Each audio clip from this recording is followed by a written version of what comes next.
액티비티 중에서 오늘은 본격적으로 책을 읽기 위한 파닉스 부분, 그리고 또 파닉스라는 룰만 갖고는 아이들이 실질적으로 영어를 즐길 수는 없고요. 자기의 말로 하기 위해서 굉장히 많은 말을 알아야 돼요. 그래서 어떤 말부터 어떻게 배우는 게 효과적인지 그 단어들을 한번 소개해 보도록 하겠어요. 보통 파닉스가 사실 몇 해 전만 해도 그렇게 평범한 단어는 아니었어요. 근데 요즘은 파닉스 거의 어머니들이 많이 아시잖아요. 파닉스는 애가 이제 처음 보는 단어도 그 철자와 그리고 소리, 그 관계를 갖고 읽게 하는 그 기술을 가리킨 게 이제 파닉스 부분인데요. 아이들에 따라서는 파닉스를 안 해도 읽어요. 안 해도 읽고, 또 어떤 아이들은 보통 엄마가 스토리북을 100권 읽어도 못 넣다가 파닉스를 한 번 배움으로써 아는 애들이 있어요. 그게 왜 그러냐면 아이들마다 그 머릿속에 받아들이는 그 속도랑 그 부분이 차이가 나서 그렇거든요.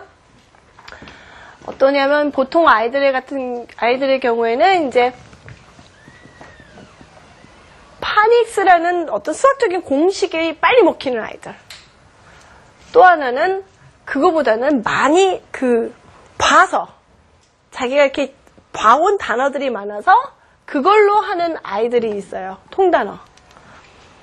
그래서 이제 어머니들이 이러거든요. 요즘은 통단어를 먼저 하고 파닉스 한다든가, 파닉스만 통단어하고 그런 거 다 틀려요. 애들마다 틀려요. 뭐 유행이 있는 것도 아니고 원칙이 있는 것도 아니고, 어떤 애는 파닉스가 유효하고 어떤 애는 통단어가 더 유효하거든요. 그래서 그거를 보고 아셔야 돼요. 근데 파닉스를 언제 하죠? 라고 질문을 많이 해요. 통단어는 언제 하죠? 하는데 알파벳 하실 적에 다 같이 할 수 있어요. 알파벳을 끝내고 나서야 파닉스를 들어가고, 그거 자체가 굉장히 시간 소모적이에요. 알파벳 이만큼 다 하고 그 다음에 파닉스가 아니라 알파벳이라는 것 자체가 파닉스의 코스가 다 들어있거든요. 일단 자음을 철저하게 다 배울 수 있고요. 그 안에서 알파벳 하면서 기본적으로 단모음은 다 끝내야 돼요. 그러니까 알파벳을 하면서 단모음이 다 끝나게 그렇게 하셔야 되는 거죠. 그래서 오늘은 파닉스를 어떻게 해야 잘 설명하나 그거보다는 첫 번째로 제가 꼭 말씀드리고 싶은 거는 이제 파닉스를 원리로서 이제 이해를 해야 되는 이유, 그런 거예요. 특히 홈스쿨링 할 때는 이걸 아셔야 돼요. 왜냐하면 어머니들이 홈스쿨로 영어를 하실 적에 거의 전적으로 스토리북으로 그쪽으로 맞추세요.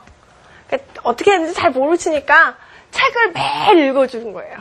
그러면 애가 언젠가는 깨우치겠지. 언젠가는 깨우쳐요. 실제적으로 그래요. 어떤 애들은 책만 많이 읽어서 그래서 깨우치는 애들도 상당히 많아요. 그렇지만 책을 읽으면서 파닉스를 같이 하시면 일단은 이 딱 구조적으로 아이가 지도를 갖게 돼요. 그러니까 막연한 추측 속에서 계속 헤매다가 깨닫는 그게 많이 드는 거죠. 그래서 파닉스를 하게 되면 일단 스토리북만 읽어서는 굉장히 막연한 부분, 스토리북에서 오는 어떤 막연함, 그런 게 굉장히 해소가 돼요. 막연함의 해소. 그러니까 한마디로 이게 뭐냐면 원리라는 걸 아이가 갖게 돼요. 읽는 원리에 대한 터득인 거예요. 근데 이 원리라는 만 알면 읽겠지라는 게 또 큰 차원인 거예요. 어떤 아이들 같은 경우는 이제 학원을 보내잖아요. 사실 비싼 영어 유치원 보내는 이유도 거기서 걷는 것 중에 제일 큰 게 파닉스예요. 그 연령대. 그렇잖아요. 유치원 연령대, 걔네가 지구 온난화를 논하겠어요. 북한 핵 문제를 영어로 논하겠어요. 파닉스 건지면 그거 하나 때문에 사실 보내는 거예요. 근데 어떤 걸 보게 되면요, 이렇게 원리만 드립다 대고 연습을 하는 애들은요, 워크시트 드릴을 많이 하거든요. 풀고 또 풀고 또 풀고. 푸는 건 다 풀어요. 책은 절대 안 읽어요. 그런 애들 많아요. 기계적으로 이 단어는 이렇게 읽고 저 단어는 저렇게 읽고 너무 잘 알거든요. 그러면서 전혀 책을 안 읽는 경우가 많이 생겨요. 그래서 또 어떻게 되냐면 파닉스로 원리를 알면서 또 거꾸로 가야 돼요. 반드시 이쪽으로 가야 돼요. 도대체 단어를 알고 파닉스를 알면서 책을 안 읽으면 그 무슨 소용이냐고요. 다 책을 읽기 위해서 하는 거예요. 파닉스 하는 게. 그러니까 요거 하실 적에는, 집에서 하실 적에는 이제 스토리북을 하시면서도 어떻게든지 아이들에게 파닉스라는 개념을, 정리를, 질서를 주셔야 돼요. 그래서 그런 점에서 중요하고요. 또 통단어는 조금 이따 설명할 거지만 어차피 이 3박자가 다 돼야 되기 때문에 같이 얘기를 드릴게요. 그 통단어 같은 경우는 뭐냐면요. 파닉스 규칙적으로 아는 게 아니라 아이가 스토리북을 읽거나 일상생활에 있어서 알아야 되는 단어들이에요. 뭐 숫자 단어라든가. 그게 뭐 파닉스에 좋고 그런 걸 떠나서 숫자 단어, 영어를 배우면 원투 쓰리는 알아야 될 거 아니에요. 그런 식의 거. 그 다음에 이제 차츰차츰 영역을 넓혀가는 거예요. 동물 단어 배우고 음식 단어 배우고 무슨 신체나 명절에 대한 그렇게 해서 넓혀가면서 아이가 이제 드디어 영어로서 어떤 자기 세계 안에 있는 말들을 이해를 하는 거예요. 그거를 말할 수 있게 되고 이해할 수 있게 되는 거죠. 근데 이 통단어를 안 하고 파닉스만 한 아이들 같은 경우는요, 어떻게 보냐면 너무 쉬운 단어도 이해를 못하는 경우가 있고 또 다시 또 스토리북을 못 읽는 경우도 있죠. 또 하나 나쁜 거는 뭐냐면 단어가 빈약하게 되면서 장문을 한다든가 독해를 못해요. 그러니까 파닉스 배우고 독해를 못한다는 게 웃기잖아요. 읽으면 알아야 될 거 아니에요. 그래서 통단어도 굉장히 중요한 파트예요. 이 통단어 또 어떤 아이들 같은 경우는 통단어를 많이 어머니가 보여주셨어요. 프레시카드나 뭐 이쪽을 연습 안 하고 이쪽을 연습을 많이 했죠. 이걸 또 잘하면요, 아이가 아까 그 당에서 알고 느끼고 해서 스스로 파닉스루를 만들어요. 그것도 가능하게 돼요. 그래서 제가 보면 아이들 머릿속에는 항상 파닉스, 일단 알파벳을 안다. 그거 속에서 파닉스, 그 다음에 통단어, 그 다음에 이제 사이트월드 뭐 이 정도 해가지고 결국은 이게 통합적으로 돼갖고 나야 될 거는 얼마나 책을 잘 읽고 많이 읽게 되냐예요. 그래서 파닉스를 하는 룰이나 뭐 그런 걸 가르쳐 드리겠지만 다 책 읽기 위해서 하는 거예요. 파닉스 많이 하는데 책 안 읽으면 할 일 없이 그거 하고 있는 거예요. 그러니까 꼭 명심하셔야 돼요. 파닉스 하든 통단어 하든 어떻게든 책을 항상 곁에 있어야 되는 거. 그렇게 결심을 하셔야 돼요. 그래서 제가 오늘 아까는 잠시 말을 잊었는데 파닉스 통단어뿐만 아니라 맨 끝에는 이제 스토리북에 대한 얘기를 또 드릴 거예요. 자, 그러면 시작을 해볼게요. 파닉스부터 하는데 재밌게 액티비티 위주로 해야겠죠. 자, 파닉스를 할 적에 제일 액티비티도 해야 되지만 어떤 진도에 따라서 액티비티를 전개가 나요. 그게 너무 중요해요. 첫 번째, 파닉스에서 위주의 첫 번째는 진도예요. 진도. 파닉스라는 개념은 들어왔는데 진도가 중후음악이에요. 막 이거 하다 저거 하고 이거 하다 애 머리가 너무 피곤해요. 저도 사실 그렇게 많이 해봤어요. 데이터를 많이 겪은 거죠. 그래서 나온 진수가 있어요. 이제 이걸로 하면 거의 모든 애들이 침착하게 파닉스를 익혀간다. 그렇게 자신 있는 코스를 지금 말씀드리는 거예요. 첫 번째는 단모음을 하셔야 돼요.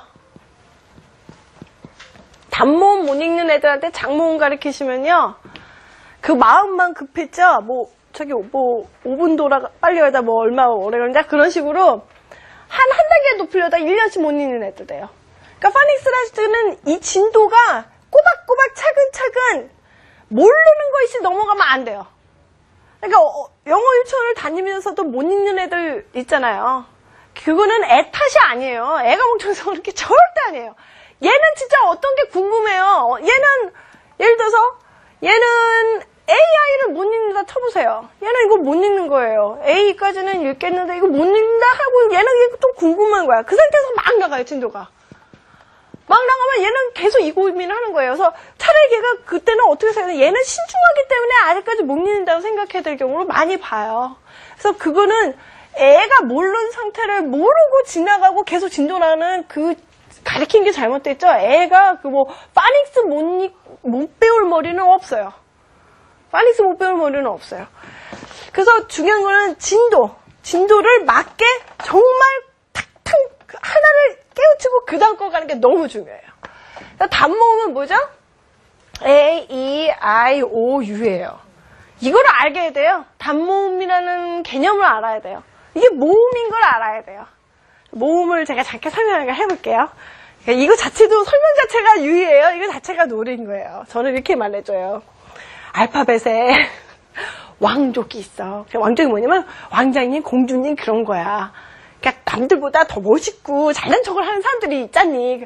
걔들이 바로 A, E, I, O, U야. 그렇게 얘기를 해줘요. 그러면 이걸 외우게 해야 돼요. 어떻게 외우게 되냐면 자, 지금부터 5번씩 그런 거 아니에요.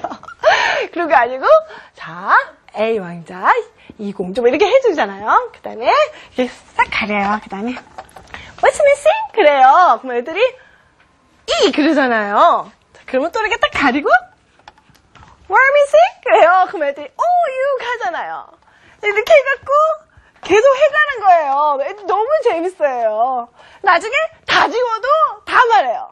이거 하는데 한 40초밖에 안 걸려요.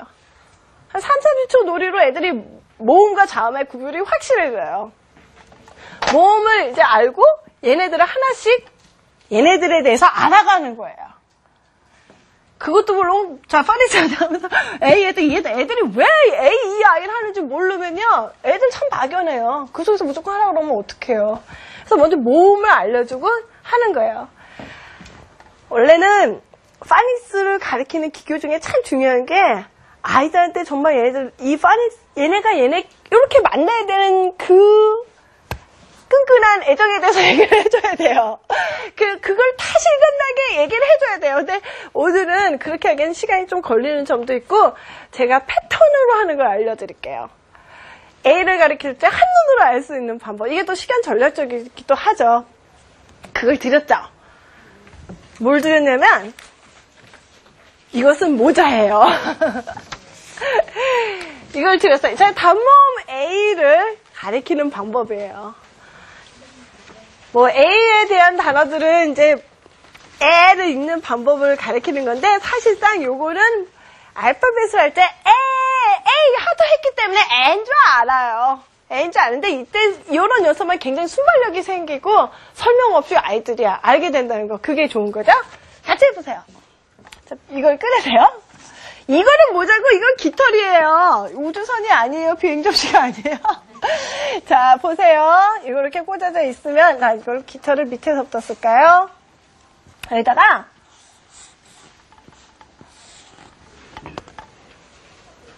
네. at라고 썼죠. 그죠? 그러면 at보다는 다음에 생각 좀 해보세요. bat. 그죠? 한번 알파벳 순으로 가봐요. 또 올리세요. 그죠? cat. 자, 모자를 써보세요. hat. 그 다음에 별로 간격이 많지 않으니까 mat를 해보겠어요. 이렇게 만드는 거예요. 그러면서 bat, cat, hat, mat. 그리고 애들한테 이제 okay, let's make a cat. 그래요. 그럼 애들이 이렇게 만들어요. 그럼 있는 거예요. 또 거꾸로 아이한테 퀴즈를 내게 하는 거예요. 그러면 이제 내가 있는 거예요. 그 몇 번만 반복하면 금방 이 과정이 끝나죠. 그러니까 이게 설명이 따로 필요 없는 놀이로 하는 좋은 케이스예요. 이게 다 있어요. 지금 뭐 필기가 되시면 필기해도 돼요. A에는 제가 모자를 이렇게 사용하고요. E에는 제가 제트기를 만들어요. 날개를 꽂는 거예요. 아니, 진짜 금방 만들어요. 이거 뭐 어디서 맞춘 것도 아니고요. 이게 싹싹싹 해서 다 하면 돼요. 이거는 뭐라 하냐면, 이거 뭐냐면 야구 글러브거든요? 이게 야구 방망이고요.